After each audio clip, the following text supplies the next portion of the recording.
What really scared or surprised me was that Tokyo is like a huge functioning machine that operates from morning to morning, non-stop, with such a strong heart pulse, a vitality, and it is here for someone from a smaller town, from another country, from Europe.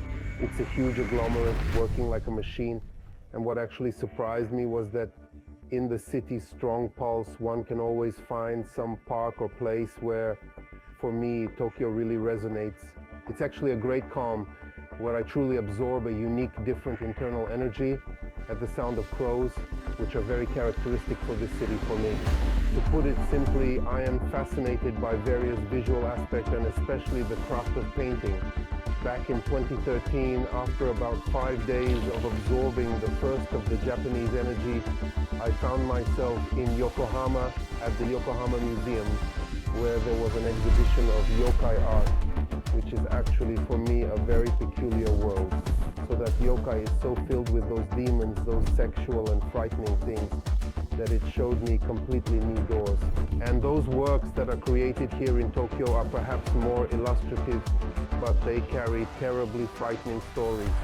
Here in Tokyo, it pushes me into something like an inner unrest and a desire to try something new, which I am also contemplating these days when I paint in the studio, wondering what it should be this time.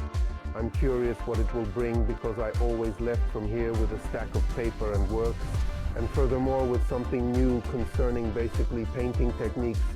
And I always wanted to use full spectrum, that boundary, the range of colors that contemporary pop culture, advertising, business offer. And I wanted to be a carrier of stories that reflect society, whether it's European, with the heavy topics of growing Aoisms, nationalism, various, the gluttony of consumerism. And I'm actually that DJ from above who mixes everything, even with those characters that are not my original creations. I grind everything like a meat grinder, one actual painting, and I'm a sad, sometimes maybe too angry author who is angered by societal phenomena.